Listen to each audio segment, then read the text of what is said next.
Welcome back to Two Big Guys and Grover podcast. It's another episode of our conversation pieces where we kind of take some time and get to know people in our industry. Today, we were able to catch up with Brad Hughes with Tough Draw and talk a little bit about what their vision is, how they're impacting Western culture and Western lifestyle. Enjoy this episode. It's a really good one. Let us know what you think. Brad, Cris, Cody. Hey. This is Cris, Cody, and Scott. How are you doing? Good, man. How are y'all? We're here. We're, we kind of nursed that weekend event hangover midweek, trying to continue to keep rolling, but we're definitely headed in the right direction. I like how Cris used his announcer voice to start that off. Hey. Brad. Hey, Brad. Yeah. How are you doing this morning? I'm doing good.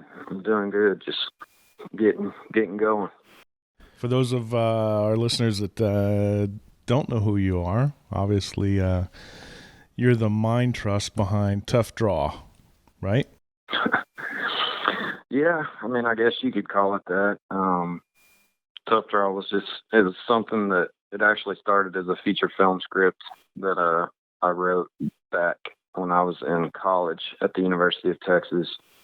And it's just kind of, it's spiraled since. It's been a passion of mine for a long time, and we've developed it more into a brand as much as anything. But yeah, it's me and my business partner, James Trawick, kind of spearheading those efforts. So what's your guys' mission right now? What are you pushing? What are you hoping to do with the Western lifestyles? Yeah. So, really all we are, James and I are storytellers, and we do a lot of video content. We do a lot of media. We both have backgrounds in Western culture. I grew up out in West Texas and spent my summers on a cattle ranch. And James actually college rodeoed, and he was a team roper. And but for us, it's all about creating and telling stories that authentically represent Western culture. And, ultimately at the end of the day, our goal is to just give a voice to the modern day cowboy and inspire the up and coming generations to ensure that, that this sport and this culture and this mindset stay alive, What are some of the projects that you've done in the past? Well, James and I, we've been business partners since 2012, and we've done a lot of things from music videos and websites, and we spent a lot of time in the outdoor industries, and we've done some short films that have placed at the Badlands Film Festival, just about hunting and conservation. We've done some stories about land stewardship, but here recently, with the shift of Tough Draw being kind of our focal point for our brand, we did a piece about Sage Kinsey. The Cowboy Channel aired it during the NFR, but it was something we wanted to do, and so that was a short film we put together. But, Brad, is that the 8-minute? Is that the 8-minute piece that starts with him on a buck and barrel? Yes. Yes, sir. I watched it yesterday here at the office. PRCA just dropped. Yeah, that was awesome. Yeah, that was good work.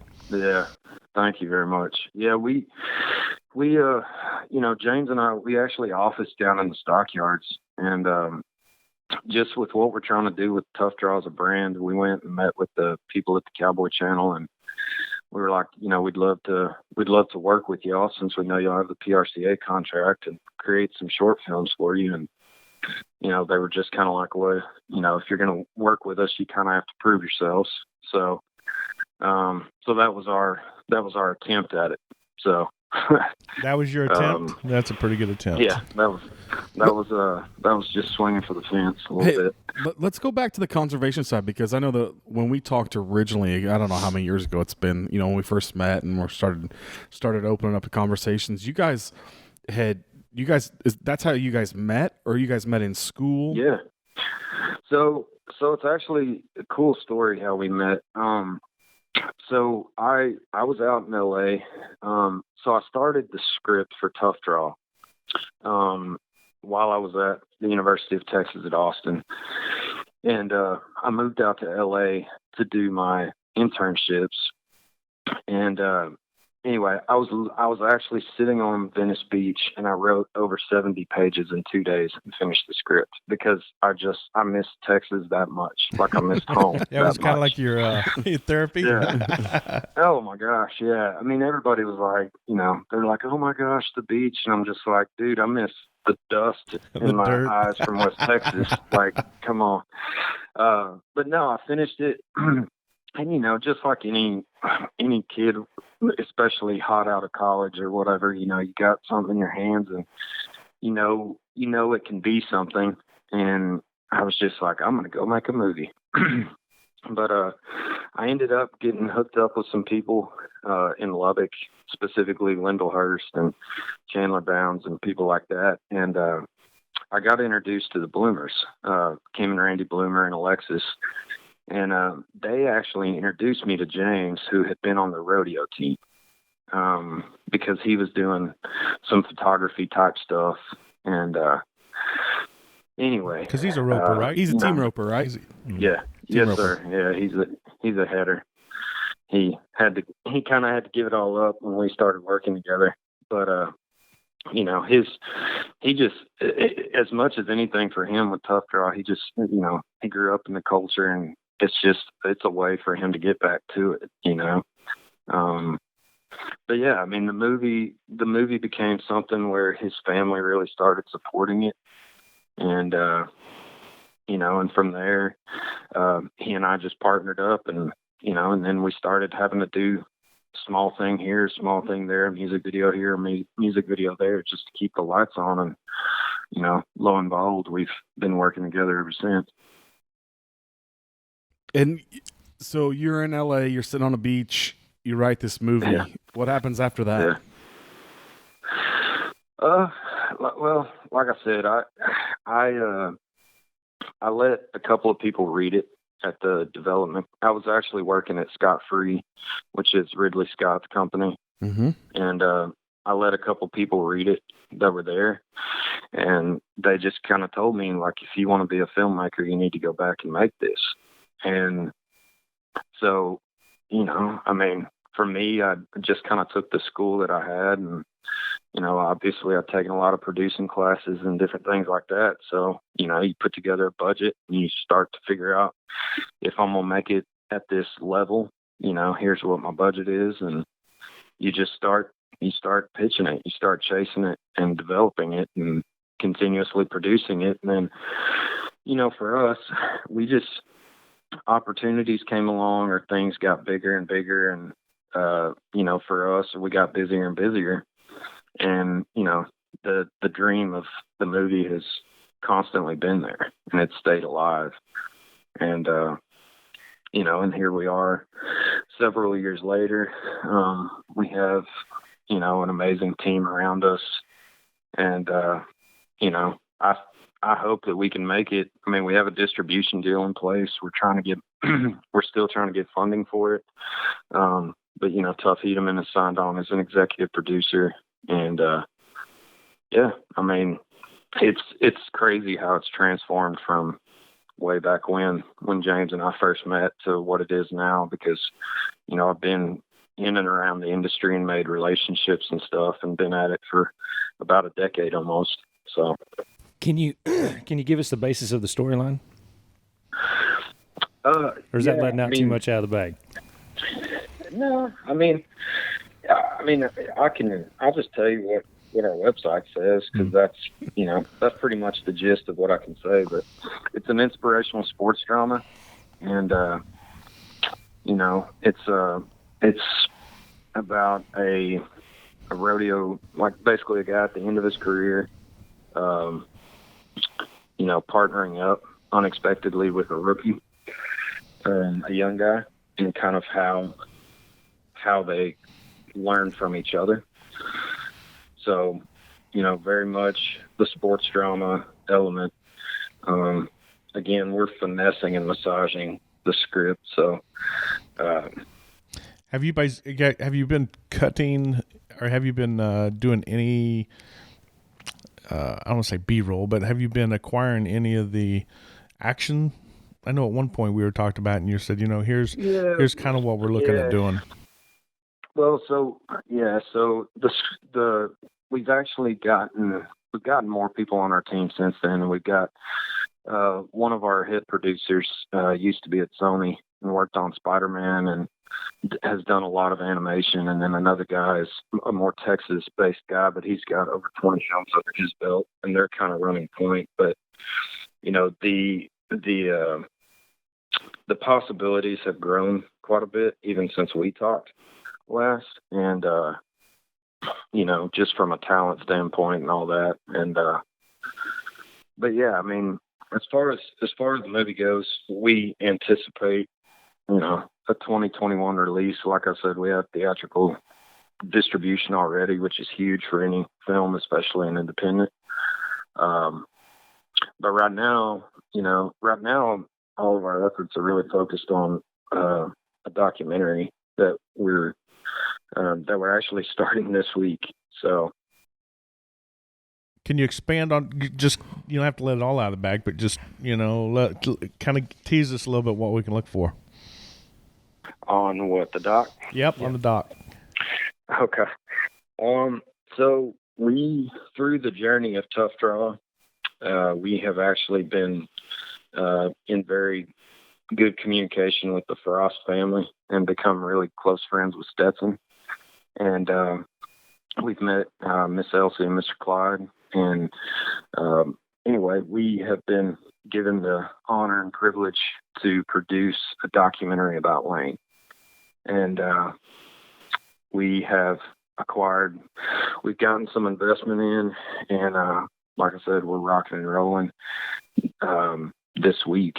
We're starting, and we're looking to release it this year at Cheyenne. Hey, awesome. I was going to stop you and back up a little bit. On a personal side, do you? I want to share with you mine, because I want to kind of hear yours. I remember the first time I met Clyde and Elsie, and we were at the Tulsa PBR, and Stetson and Kelsey had come up with them and for the event.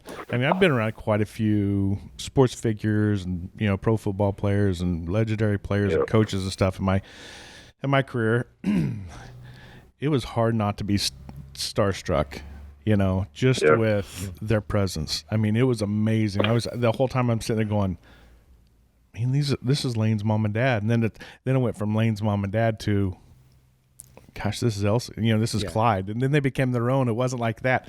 And it was just, man, I would share that, and I got goosebumps. But did you kind of have that same, or what was your feeling when you, because I know how much you value the Western culture. Yeah. And, So being a sports fan like I am, and that being so rooted within me, I have had a lot of opportunity to meet. I've met a lot of celebrities that are in movies and, worked for Ridley Scott, and people that I really respect and look up to, and all that. But there was something that was just so surreal about when we went to do an interview with Clyde and Elsie, and how, James and I were like kids all over again, standing in Lane Frost's old bedroom, like it was unreal. It was one of those, you remain as professional as possible, but you're still so excited. Yeah. You're so excited. And, but yeah, and I mean, everything you hear, they're just the sweetest people. And like James had actually, and he got to share this story with them, but James was at a roping down around Florida, or down in the Southeast where James is from. And, they were handing out Bibles, and he still has his. So, cool. It's I don't know. It's one of those things. And even just working with Tough as well, and forming the relationship that we had with him, that him and Lane, from the 8 Seconds movie, and then just everything from how I looked up to them as sports figures, and and heroes and stuff like that. It's been awesome and surreal to it's not just to be able to do that. Yeah, it's not just our generation, and then I'll say ours because I'm 51, but it's not just our generation or the younger generation. It's the older generation. I share this story because it was for me. It was so awesome. I had the opportunity to go hunt down around there, and took my father, who was 82 at the time, took him hunting back on Clyde Nelsey's place. Yeah. And my dad's a little hard of hearing.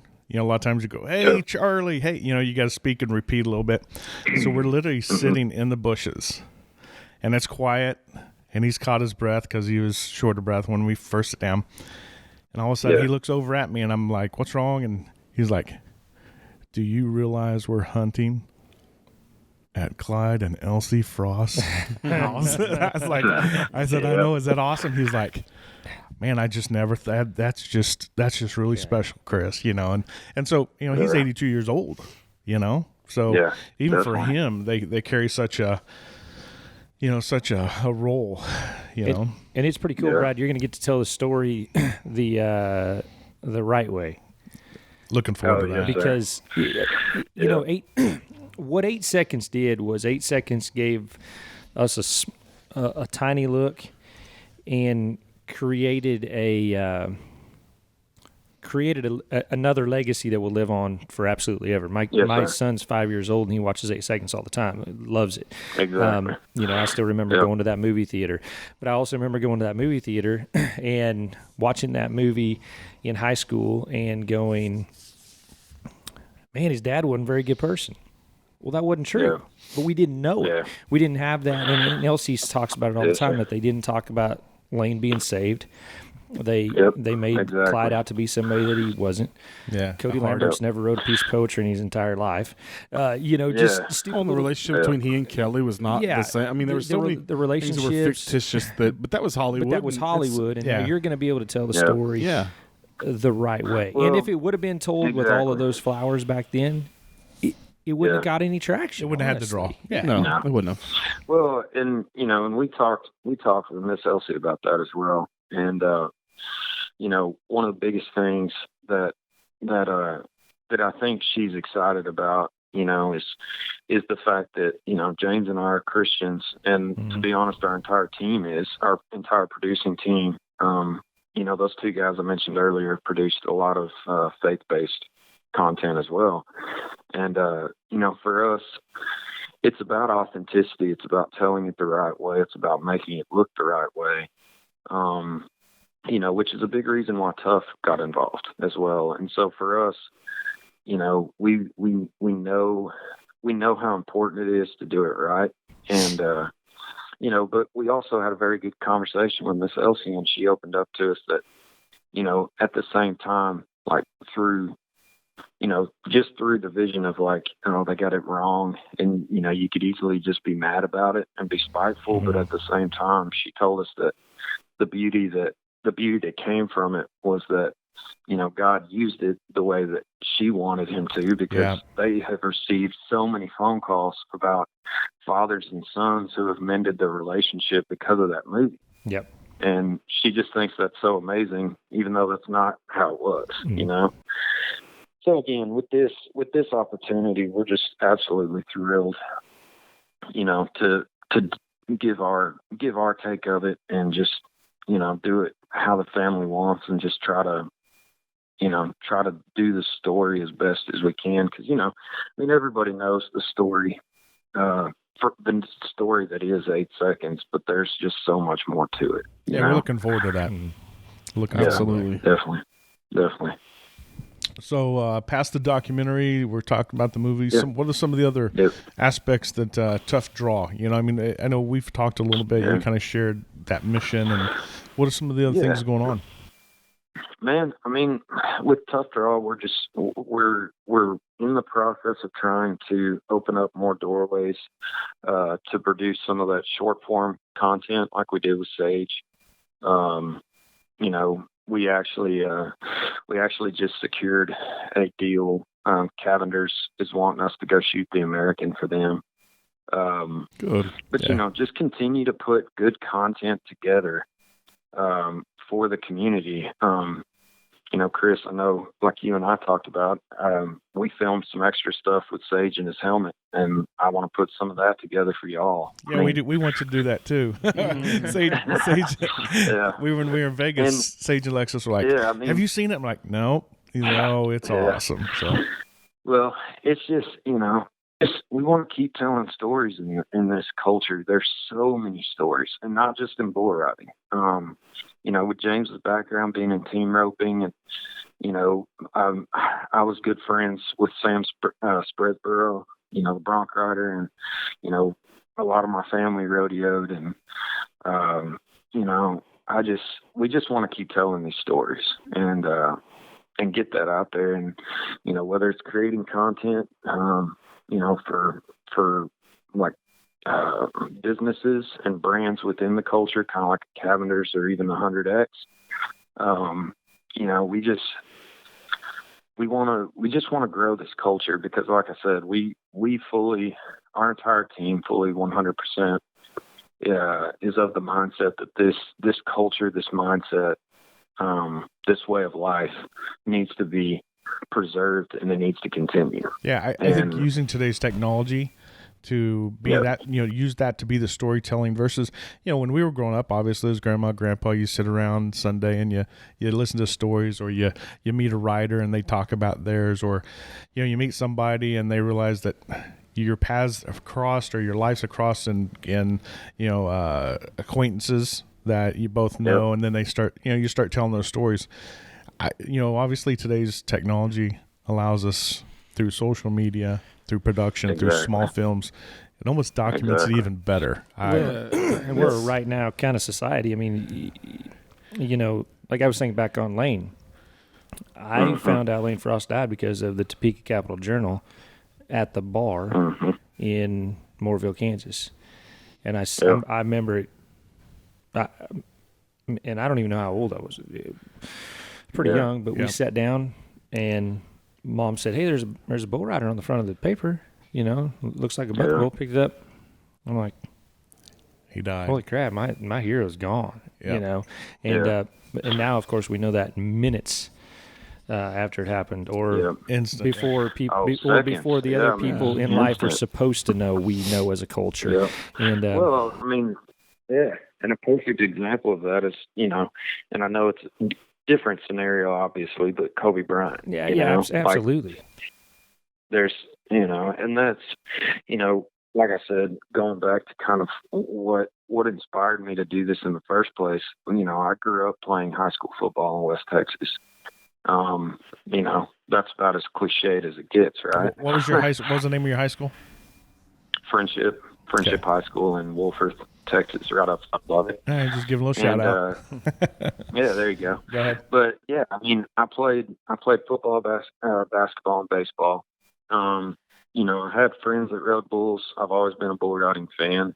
I've taken a stab at it once, but it was just one of those things I knew to stay healthy and everything else I wanted to do, but that just wasn't the route I could do. But, a big movie that came out while I was in high school that really inspired me was Friday Night Lights. And, the fact that was a book.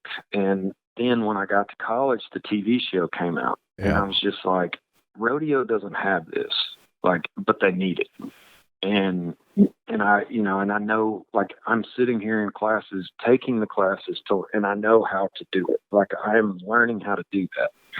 And so, there's always been kind of a bigger vision, but then you put the pieces around you to make that happen. And again, like you're saying, I mean, even your 5-year-old son loves 8 seconds.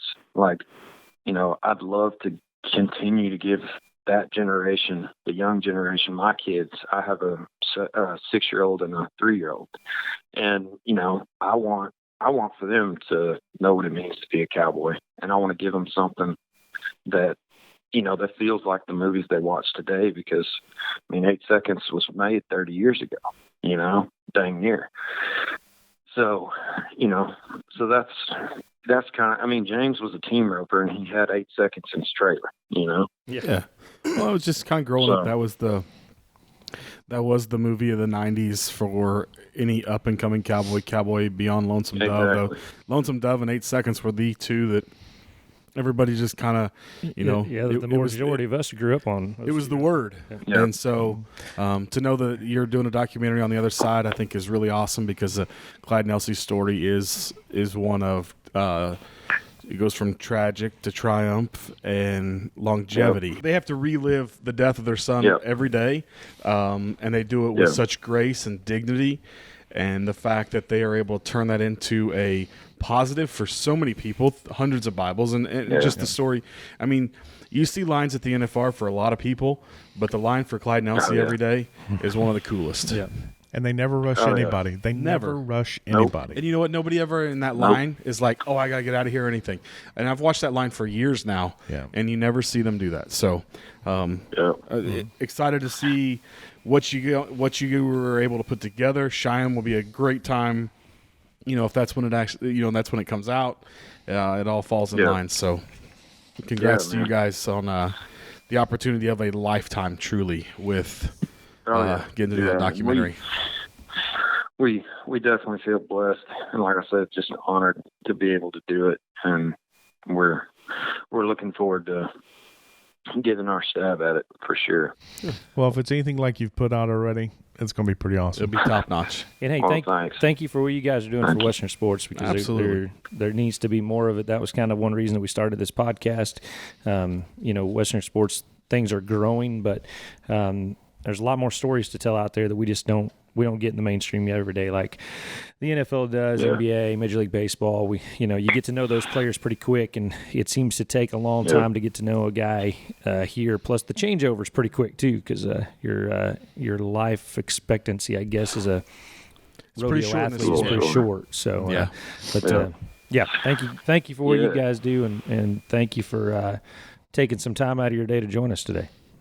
All right. Yeah. Brad. No, I really appreciate it. All right, Brad Thank Hughes. y'all for having me. Absolutely. Brad Hughes, Tough Draw. Thanks for your time, buddy. Until next time, man. Thank you. Thank you. All right. Appreciate it.